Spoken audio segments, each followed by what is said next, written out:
kabar? Sukses. Alhamdulillah, luar biasa. Tadi ada pertanyaan dari Bapak. Pak, maaf Bapak namanya siapa tadi Pak? Pak Ajri. Pak Ajri ternyata memang udah pernah jual air galon tadi. Nah, tadi pertanyaan Pak, kalau persentase untung tuh berapa persen sih gitu? Bebas-bebas saja Pak sebenarnya. Hanya rata-rata kalau barang kering itu 30% maksimal. Yang tidak busuk gitu, barang kerupuk kayak apa gitu biasa 30%. Nah kalau sembako tadi saya bilang tipis itu biasanya 10 udah untung, udah 10% tuh. Telur tuh tipis sekali gitu untungnya. Nah, rokok juga untungnya tipis sekali gitu. Nah kalau makanan itu modalnya dari keuntungan itu kalau makanan maksimal tuh 35%. Jadi kalau Bapak punya jualan Rp1.000, artinya modalnya harus Rp350. Gitu. Kalau modalnya, nah, kalau minuman maksimal 25%. Kalau jualnya 1.000, maksimal Rp150 modalnya. Gitu. Itu hitungannya Pak. Nah, kita coba periksa kopi. Kopi itu 1 kilo. Kalau yang asli gitu ya, yang tidak campur jagung, itu harganya 65 sampai 60 170. Anggap yang murah 60 lah. Kalau yang 60, kalau buat kopi itu sekali jadi, kopinya enak, airnya 150 sampai 200 ini, 150 ml di bawah ini sedikit. Itu kopinya 10 gram. Jadi 10 gram kopi sama 150 ml air. Nah, kalau harga kopinya 60.000 per kilo, harga 1 cangkir kopinya berapa? Ibu?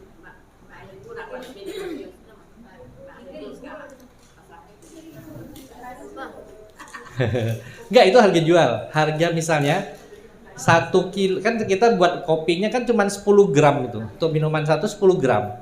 Kalau 1 kilonya 60.000, nah 10 gram itu berapa kilo? Berapa rupiah? Hah? 600.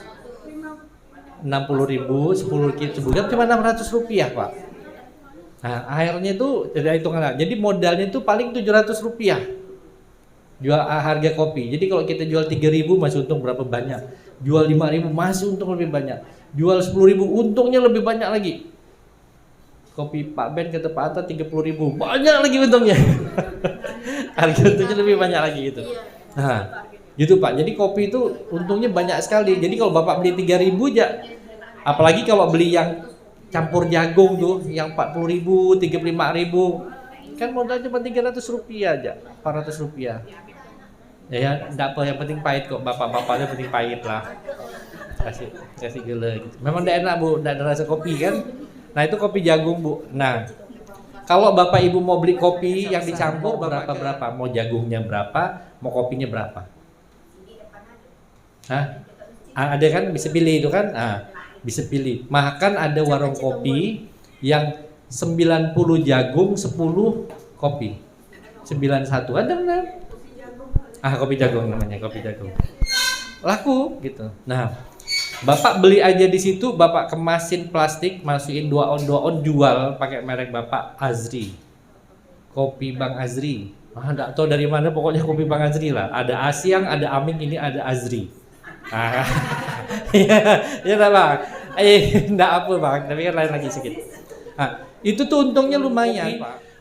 Modal lah 1 juta, kemas di rumah, pakai bungkus, pakai nama kopi Azri gitu ya, kopi Bang Azri sejak 2022. Kenapa? 2022 coba jual ke rumah-rumah daerah sini. Nah, ini kan dari Dewan Kemakmuran, enggak apa-apa gitu, jual-jual. Lumayan jual kopi. Kalau 1 hari 1 rumah 1 on atau 2 on seminggu lumayan gitu. Ya gitu, jadi kopi itu murah sekali, modalnya murah sekali. Nah kalau saya punya 1 kilonya 150.000, beda sedikit. Nah jualnya ya 25.000 sih jualannya. Jualnya 25.000 satu gelasnya satu. Tahu Pak Ibu kok? Nggak untung banyak ini. Iyalah. Ibu nanti lihat kafe saya kenapa sih harganya 25.000. Nah ada siasatnya, ada kemasannya tadi. Kemasan, jadi gini Bu. Produk itu kalau bisa memuaskan beberapa panca indera, ya nih panca indera kan ada 5 tuh, bisa memuaskan beberapa panca indera, nilai tambahnya naik. Pertama panca indera mata. Kalau kemasannya bagus, ada harganya naik. Terus waktu di sini deketin, bau kopinya enak, naik. Waktu diminum, pahitnya terasa, naik. Gitu kan? Nah itu tuh udah tambah 3 panca indera tuh. Apalagi duduknya di warung kopi saya, suaranya bagus, musiknya macam, kuping pendengaran dapat, naik lagi angkanya gitu. Pas pulang, terima kasih Pak Azri, terima kasih, selamat, semoga semakin sukses, didoain, naik lagi harga kopinya. Bener Pak, itu kan bayar, kan kayak bayar orang itu naik. Kalau memuaskan semua panca indera nambah. Ibu kenapa suka nonton film? Nonton film drakor kayak apalah? Itu hampir semua panca indera kecuali lidah aja lah, tidak terasa lah. Tapi mata nengok, perasaan, pikiran, semua terasa gitu. Marah, emosi, senang bener, mahal bayarnya. Bapak masuk ke studio 21, ya dingin, bayar. Duduknya lembut, bayar. Suaranya keras, bayar. Layarnya lebar, bayar. Bayar sekarang 55.000. Nonton sedap gitu. Nah, pokoknya kalau udah nambah panca indera, banyak. Bayangkan Bu, kalau ibu beli dodol durian, sekali dicium, bau jengkol, kan nggak mau beli. Ya, jadi syaratnya gitu. Kenapa kemasan harus ditingkatkan? Karena memuaskan panca indera mata. Gitu. Kenapa waktu dipegang dia harus bersih, licin, memuaskan sentuhan gitu. Ya, itu meningkatkan nilai tambah, Pak. Ada salah satu seminar saya bawa kacamata. Saya pegang kacamata gini lah, kayak kacamata Pak Hatta gini. Saya tanya, kacamata saya ini harga berapa gitu? 300.000 Pak katanya. Oke. Kacamata ini saya bilang bisa mengatasi radiasi sinar biru dari HP ataupun laptop. Kira-kira harganya berapa? 7,5 katanya, naik 7,5. Nah, ini gagangnya itu saya dapat asli buatannya dari bahan titanium untuk sepeda-sepeda balap yang mahal itu. 1,5 juta Pak naik kacamata saya. Kemudian saya dapat kacamata ini dari kawan saya yang baru datang dari Perancis. Dia beli di Perancis. 3 juta Pak katanya. Naik. Saya kasih tahu, saya beli 15.000 di depan. Karena cerita tadi itu naik. Karena marketing itu naik gitu kan, pemasaran naik gitu. Kalau saya jualan gini, air ini saya campur dengan sedikit air zam-zam. Naik harganya. Itu. Bu, air ini sebelum dikemas saya pakai ultraviolet untuk mematikan bakteri-bakteri di dalam sini. Ibu tidak harus masak lagi. Padahal semua begitu, gitu. Padahal semua begitu. Tapi ketika saya tambah cerita, harganya naik. Gitu. Ya, ketika kita memuaskan pikiran orang tadi gitu. Nah, kalau kayak produk gini Pak, Bu. Jadi kalau misalnya saya lihat baju, kalau ibu namanya siapa? Siapa? Saipah Rohama. Ya, Saipah Rohama sama Bu Suryati. Kalau cari produk, cari barang, harus yang visualnya nampak, warnanya cantik, kemasannya bagus, matching, ya Bu ya. Ya kan, Ibu? Nah, kalau ibu ini yang penting nyaman dipakai, terserah dia lah, nak bentuknya kayak apa, ya Bu ya, ya Bu ya. Itulah yang gitu. Sama ibu itu juga gitu. Pokoknya bajunya yang nyaman dipakai. Nak 3 hari nak cuci, yang penting tak bau, nyaman pokoknya pakai. Gitu. Kalau ibu yang dua ini, kalau dia warnanya tak bagus tak mau beli. Antara kerudung sama baju kalau tak matching tak mau pergi dia. Karena gini, ada produk, ada pelanggan nih, pembeli itu ada dari visual, dari auditori sama kinestetik. Kalau auditori dia suka diceritakan tuh kayak tadi itu, diceritakan bagus, auditori bagus nih gini-gini. Kalau dia datang, waktu datang dia pegang, ini bahannya apa ya? Suruh dia pegang bahannya, dia artinya kinestetik. Dia terserah lah, nak warna apa, nak desain apa, pokoknya kalau bahannya nyaman dia beli. Nah, tapi kalau dia bilang ada desain baru enggak? Jangan bilang bahannya dari wool, enggak usah. Ada Bu desainnya Bu, ini yang paling modern Bu, yang ini dipakai sama Syahrini, ini dipakai sama apa gitu. Beli dia. Karena dia suka visual. Nah, kalau bapak-bapak masuk ke toko Pak, mau lihat mobil di mewah, bapak coba-coba di mall, datang ya masuk ke mall gitu, akan ada pameran mobil tuh. Nah, kalau bapak lihat warnanya segala macam, bapak visual. Nah, tapi saya bisa lihat bapak ini bukan visual. Kalau bapak pasti ngetes mobil, harus masuk duduk loh di dalamnya, tekan-tekan gasnya biar enggak bunyi. Ya kan Pak ya? Nah, Karena itu kok kinestetik, dia harus ngerasakan. Itu ada tekniknya gitu. Itu ada tekniknya bagaimana kita jual. Kita lihat dari ini aja, sama ibu juga visual, sedikit visual sebelahnya juga ibu sedikit visual gitu. Jadi pada saat datang ke tempat saya sudah tahu ini cuma visual. Ini mau duduknya nyaman gitu. Ini mau tampilannya bagus. Kalau foto senyumnya miring sedikit tak mau dia. Rubah katanya. Ini jelek, ganti. Ya gitu, itu visual. Sama juga gitu bapak-bapak kalau cari mobil, cari warna, cari desain, cari tahun, cari model, dia visual. Tapi kok yang tadi tuh contoh saya kalau kita mau goreng, kita mau jual kemana nih? Bisa ciri fisiknya berwarna kekuningan, berukuran tertentu, misalnya panjangnya 20 cm, panjangnya 5 cm, panjangnya ukuran tertentu, lebarnya. Terus berbentuk potongan bulat, ini ditentukan. Nah setelah ini, manfaat dari kegunaan konsumen ini, makanan ringan, ini ditulis nih, dideskripsikan kira-kira produk kita nantinya seperti apa, supaya jadi patokan produksi kita gitu. Ya nanti waktu pas namanya quality control, setelah lihat produk yang dengan ukuran ini tidak dipakai, ini dipakai, ini dipakai, ini dipakai. Nah itu ditentukan di penataan produksi, artinya produksi kita rapikan, kita rencanakan. Terus kemudian proses kerja, bagian alur proses kerja ini uraikan, dimulai dari bahan baku hingga produk siap jual buat gambar bagian alurnya. Gitu misalnya kalau produksinya cai kue gitu, bahan bakunya, bengkuangnya, bahan bakunya, kucainya ditulis atasnya. Kemudian dia nanti berapa lama pekerjaannya. Jadi misalnya ibu kalau misalnya buat cai kue 50 pieces itu makan waktu berapa jam? Itu. Nah misalnya kira-kira 3 jam lah gitu. Tapi ketika minta, Bu saya mau ada kawinan, ibu bisa buat 1000 pieces nggak cai kue? Wah, 4 hari, 5 hari Pak saya ngerjakannya. Nah kalau bagian ini ditulis ibu bisa buat.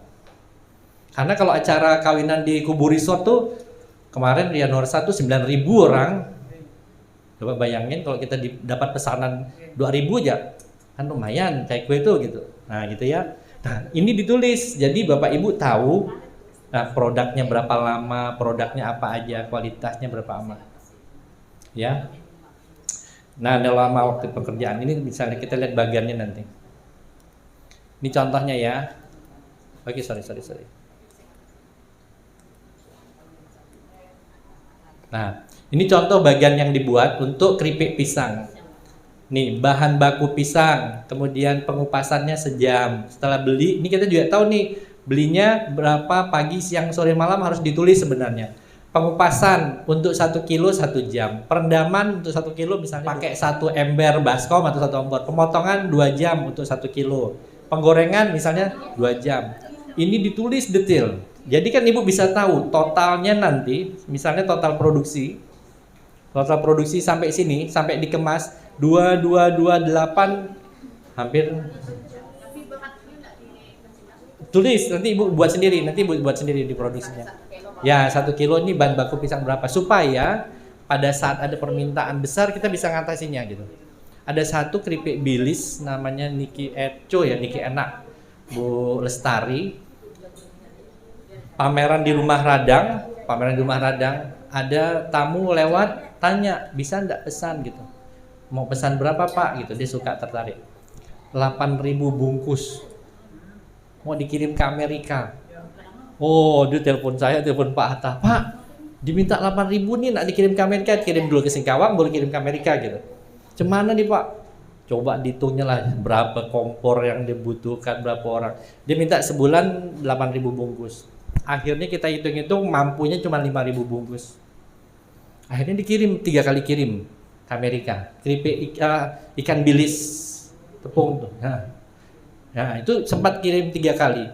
Habis itu nggak bisa kirim lagi, ikan bilisnya nggak ada. Habis ikannya kan kurang Bu ya, itu susah gitu. Nah gitu. Nah jadi kalau kita lihat hitung ini kita sudah tahu bisnis kita tuh bisa jalan sampai kapan, maksimal sebulan, setahun tuh bisa nggak jalan gitu. Kemarin saya ada ketemu sama orang India, diminta saya pinang. Oh kawan-kawan bilang ada pinang, ada semua ada gitu. Oke. Sekali dia telepon balik, dia minta 27 ton sekali kirim. Nggak ada Pak. Sayang kan, dibayar cash lagi gitu. Ya, jadi kayak gitu-gitu, kenapa ini harus ditulis? Ketika ibu merubah volume, ibu merubahkan waktu, ibu bisa tahu. Ya, ini tata produksinya penting. Kemudian, tenaga kerja berapa yang harus belanja siapa? Nak belanja kalau misalnya 1 kilo bisa kita pakai motor. Nak belanja 50 kilo pakai mobil gitu kan. Karena nanti muncul tenaga kerja, muncul biaya. Terus muncul ruangan simpan, ruang stok, buang sampah, naik lagi semua tuh biaya. Nah, ibu masak 1 kilo, 1 kilo masih mudah. Tapi kalau udah 1 pickup, wah lain dah ceritanya lain ya. Nah, jadi ini kenapa tata produksi dulu, ibu yang sudah produksi coba ditulis. Kayak ibu tadi bilang, yang siapa Pak Bu namanya ibu? Bu Ros kan masakannya saya pengen coba tongkolnya tadi. Nah, Bu Ros tuh saya belanja ke pasar 1 juta gitu, beli ini, memang ada, semua bahannya ada. Nah, karena tidak ditulis, kalau misalnya tiba-tiba saya, Bu Ros, saya mau ikan tongkol untuk acara kawin kawan saya nih, mau berapa? 300 ekor lah. Kalang kabut. Itu kuali kurang besar, ya kan, kulkas nak disimpan tidak ada freezer, kawan sebelah cuman freezernya rusak misalnya gitu. Nah, itu harus ditulis supaya kita siap gitu ya Bu, karena kita kan maunya gede, maunya besar, maunya berkembang. Oke. Nah, ini mesin juga, peralatan juga ditulis, dibuat, apalagi nanti ibu pengen punya PRT, itu ditanyain. Kalau punya PRT ini gini, izin edar yang ini ditulis, nanti dikasihin kok, nanti dikasihin dan apa. Jadi nanti dibuatlah layoutnya, ibu ngambil bahan baku di mana, ibu taruh peralatan di mana, terus kemudian ibu nanti barang jadi ditaruh di mana, ngemasnya di mana, disiapkan. Walaupun rumahnya kecil dibuatkan lah. Nanti pas lebaran digeser semua balik asal gitu kan, kayak gitu boleh. Ibu ditulis. Mulai dari sekarang mulai ditata produksinya gitu. Kapasitas kerja tadi ya, akhirnya begitu kita tahu bahwa volumenya gitu. Kapasitas per jam berapa, kapasitas per hari berapa, per bulan berapa, produksi 1 tahun berapa gitu. Kalau ibu buat cai kuenya masih satu sendiri, berapa sih satu orang buat? Kalau dibantu kawan bisa berapa buat, butuh berapa adonan mesin, itu dihitung ya, ditulis. Nah, nanti kalau ketemu lagi, siapa tahu insya Allah sama Pak Yanto dan teman-teman Dewan DKM, ya kita buat pelatihan yang singkat, tapi misalnya mengenai tata produksi gitu. Nah, seharian kita ngomongin ini aja masing-masing bisnis. Mau dia kerudung, mau dia apa, kita ngomongin bisnis, mau dia bubur 2.000, ibu jual bubur 2.000. Ya, berapa? Yang sedikit 3.000. Kalau gitu saya 2.500 lah belinya. Ya, itu boleh. Ibu untungnya berapa persen jadi? 50 aja ya? 50%, 50.000. 50%. Nah, kan pas makanan itu kan 35%. Kalau geprek dikejarnya untungnya cuma 30%, Pak. Dinaikkannya, ditekannya, jadi untungnya kalau modal geprek biasanya 10 atau 12.000, modalnya itu 7.000, ya udah sama nasi, tipis dia. Dia kejar volume. Nah, kalau geprek sepi, tutup. Geprek itu harus ramai sekali orangnya.